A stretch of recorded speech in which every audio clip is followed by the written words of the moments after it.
Hey there everyone, welcome back to Utility Sports. Really excited for this video as we're going to continue our coverage of college basketball by looking at the AP Top 25 poll, which dropped today. So if you guys are excited for this video and you enjoy getting these updates on college basketball, make sure to leave a like, subscribe to the channel for more, and let's jump into it. As you guys know, I love the NBA draft, so we're going to have some draft discussion throughout these videos as well. Some things that I'm seeing, and I want to start in the others receiving votes category here, specifically with Virginia. They have 49 total votes right now. You see Colorado at 25 has 78. So they're on the outside looking in currently, but I do want to highlight Ryan Dunn.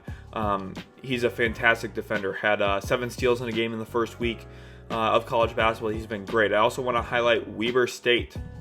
Dylan Jones has had some monstrous performances already early on. You guys know I included him in my first round mock draft before the start of the NBA season. I think that he is a legitimate prospect worth consideration in the first round. The rest of his team has not been playing very well to start the year, but he has been carrying the load. St. Mary's, who we saw in the top 25, they actually do drop out, but they have some intriguing players. Adrian Mahaney's one of them. I'm still optimistic about St. Mary's being a potential top 25 team this week. They're not. Shout out to Wisconsin, Chucky Hepburn, and the Badgers are kind of in that area where if a couple of these teams above them fall out, they could definitely jump into a spot, I would say. Then let's get into the actual top 25 itself. Colorado, 2-0 start. Their most recent win was against Grambling State, 32-point win. I think as Pac-12 play really starts this year, there's going to be a lot of challenges for Colorado. And we'll see kind of how they handle some of those challenges, but this is one of the most talented teams they've had in years. Cody Williams, of course, a top recruit in the nation. Being there definitely does give them a little bit more firepower, and I think from a draft perspective, he's somebody that we have to keep our eyes on. He's a brother of Jalen Williams, who, of course, plays for the Oklahoma City Thunder, the Santa Clara version. James Madison at 24. Sun Belt Conference, they beat Howard by 21 points. I wouldn't say that's a convincing win. I wouldn't say that's a win that guarantees you as a top 25 team, but they haven't dropped a game early on. It's just kind of benefit of the doubt right now with where they're at. Then we've seen some teams kind of take steps up with some of the teams that have fallen out early. Illinois, Alabama, Villanova, they all move up a couple of spots. The Fighting Illini, before the season started, I said this team's going to be good. Coleman Hawkins staying around was one of the most important things. Over the last couple of years, there's been a lot of talent drainage.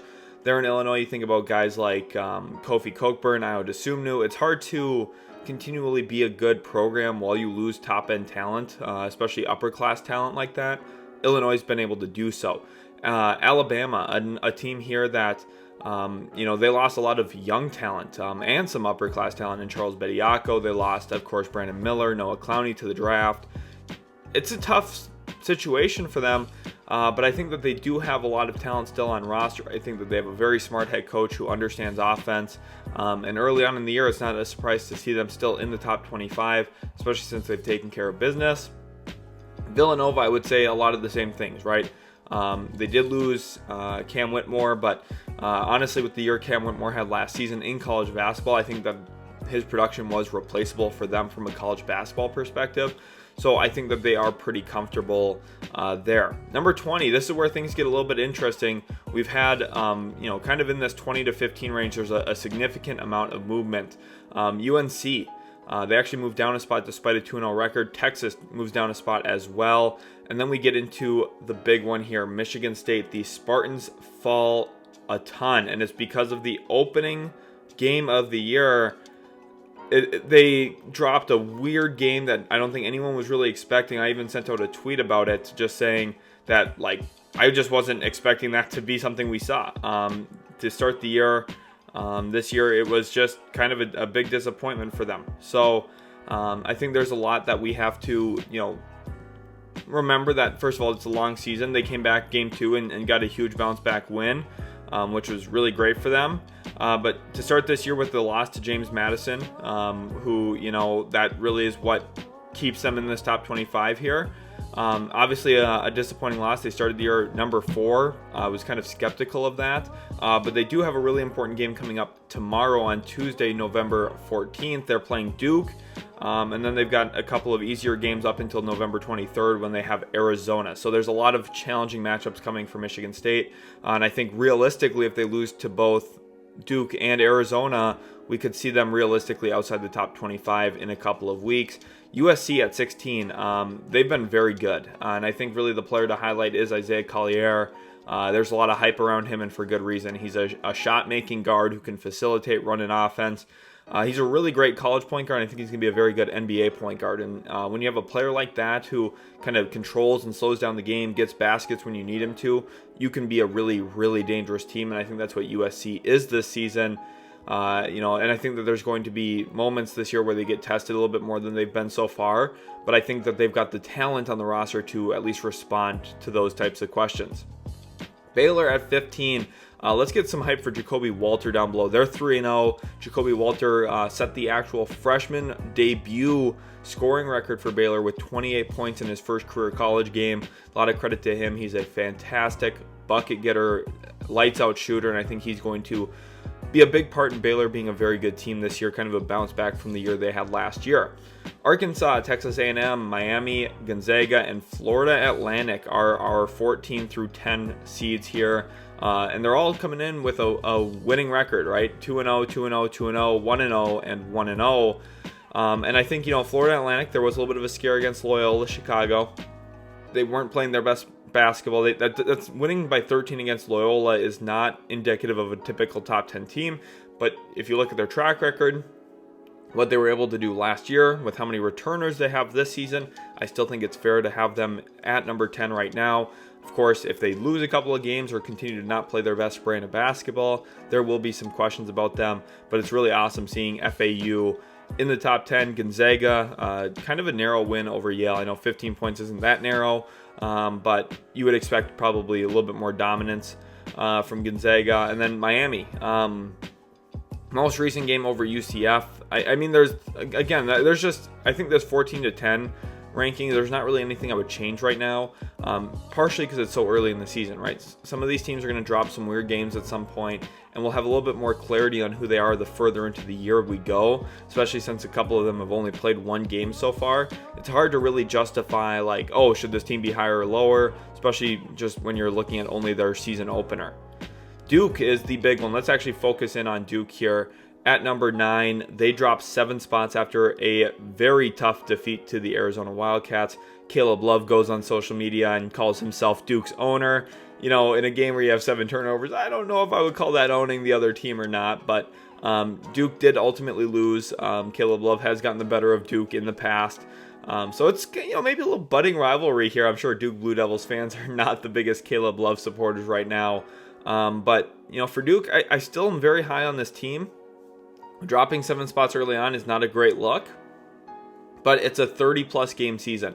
When you factor in March Madness, there's a long way to go for this Duke team, and I think that they do have some advantages they typically don't have when it comes to returners. You got Mark Mitchell, Kyle Filipowski, Tyrese Proctor. I think those 3 guys are going to be vital this year for them, and they have a very good, freshman class coming in. And one thing that I do need to touch on here, Duke has Cooper Flagg committed, and I know that's not going to impact their season this year. Doesn't really pertain to this AP Top 25 poll, but I'm just saying Duke's in a really great spot both now and for the future. They have a lot of current talent, and they're getting the number 1 recruit in next year's college recruiting class. So they're in a fantastic spot. They've got to be very proud of the way that their program is operating without Coach K. I think Shire's doing a solid job there. I think there's some things he could definitely do better, but I think that for them still being in the top 10 after a tough defeat to Arizona, you have to be pretty happy with that result. Creighton at number 8. You guys know I'm very high on Creighton. Trey Alexander had a fantastic game this week, one where he scored over 22 points, I believe 23 points actually, and he's really a player that I think a lot of people expected to emerge. Tennessee slides up 2 spots, of course, with both Michigan State and Duke falling out. It gives some room for Tennessee to slide up a couple of spots. Houston at number 6. I think there were a lot of questions coming in for Houston this year. Losing Juris Walker and Marcus Sasser both in the draft. Definitely a challenge when you have someone who is a significant piece of your team, an upperclassman like Sasser, who did so much for them on both sides of the ball. It's tough to lose that, and then Juris Walker gave them such a unique, dynamic forward, post-up player that they didn't have for a lot of Sasser's tenure there. To kind of bounce back early in this year, have some really convincing wins has been really good for them. UCONN at number 5. I think a lot of people looking at the national champions expect them to be a real threat to repeat this year. I think that's completely fair. They've got a ton of talent. Stephon Castle, Donovan Clingan, of course, are two of the headliners there, and I think the Huskies are going to be very, very good this season. Marquette at 4, and then Arizona. Look at Arizona slide up into the top 3. They move up 9 spots. So this is where, there's a lot riding on this. They actually got 3 first-place votes, if you notice. UConn actually got a first-place vote themselves. I should have highlighted that earlier. But Arizona, after their win over Duke, at Duke, by the way, very convincing for them. That's a great win. That's going to be a marquee win for them on the season. A lot of people clearly have love for them. They have 1,356 votes. There's a ton of respect for the Wildcats, who have had a ton of movement this offseason. Of course, Caleb Love bringing him in as a transfer is one of those big changes. And I think that they're in a very interesting situation that in that Pac-12, like I talked about, to open things up against Colorado, that's going to be a big test for Colorado. And I think right now pretty much everyone would favor Arizona in that game. And I think deservedly so, because they're a very, very good team. Purdue at number 2. First of all, they got another huge recruit coming, a kid who's like 7'3". It seems like every 4 years they get one of those. But right now this team is really, really talented. Zach Edey, of course, is the big headliner. And when you have a dominant offensive college basketball player like Zach Edey, who presents so much length and size, it really does go a long way in shaping how your team performs throughout the season. People are going to focus and hyperfixate on what happened last year in March Madness, and I think there is some validity to that. But I also think that right now you can just enjoy, look, Purdue's a really good team. They've been a very good college basketball program.